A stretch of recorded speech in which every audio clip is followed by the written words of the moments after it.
December 23ஆம் தேதி 2024 அண்ணா பல்கலைக்கழகத்தில் மிக மோசமான கோரமான ஒரு பாலியல் வன்கொடுமை நடந்தது நமக்கு தெரியும். இன்னைக்கு 5 மாதங்கள் கழித்து தீர்ப்பு வந்திருக்கு. முக்கிய குற்றவாளியாக இருக்கக்கூடிய ஒரே குற்றவாளியாக இருக்கக்கூடிய ஞானசேகரனுக்கு 30 ஆண்டு காலம் கடுங்காவல் தண்டனை. இன்னைக்கு நாம கேட்கக்கூடிய முக்கியமான கேள்விகள், யார் அந்த சார்? அதே கேள்வியை திரும்ப நம்ம கேட்கிறோம், முதல்ல இருந்து கேட்டுக்கிட்டு இருக்கோம். சர்க்கம்ஸ்டன்ஷியல் எவிடன்ஸ் என்ன? இதெல்லாமே ஓப்பன் சிடிஆர் கால்ஸ். இந்த சிடிஆர்லாம் பார்த்தீங்கன்னா 3 செகண்ட் பேசுறாங்க, அண்ணே வாட்ஸ்அப்பில் வாங்கிறார். வாட்ஸ்அப் நம்மகிட்ட இல்லை, அது காவல்துறை இருக்கு. ஐபிடிஆர்னு அது தனியாக ஒன்று போட்டு அவங்க எடுப்பாங்க. ஸோ வாட்ஸ்அப்பில் என்ன பேசுனாங்க தெரியாது. நான் சொல்வதெல்லாம் நேரடியாக தொலைபேசியில் ஓப்பன் டாக் பேசியிருக்கக்கூடிய கால். ஐபிடிஆர் அக்சஸ் நம்மகிட்ட இல்லைங்க, அது காவல்துறை இருக்கு. ஸோ யார் இன்டர்நெட் ஃபோன் கால் பண்ணது?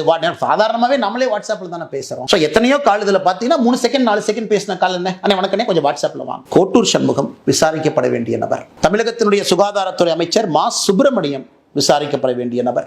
அந்த தெளிவை முதலமைச்சர் சொல்லாம எதுக்கு நாடகம் போடுறார்? அதனால் 24ஆம் தேதி பல விஷயங்கள் நடந்திருக்கிறது. அங்கதான் யார் அந்த சார் ஒளிஞ்சிருக்கிறார்.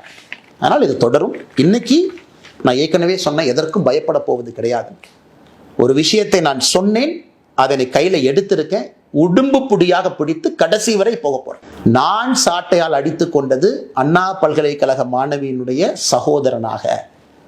எனக்கு ஒரு சகோதரி, அந்த சகோதரிக்கு ஒரு சகோதரன் இருந்தா 2 பேருக்கும் என்ன வழி ஏற்பட்டிருக்குமோ அதைத்தான் நான் செஞ்சேன்.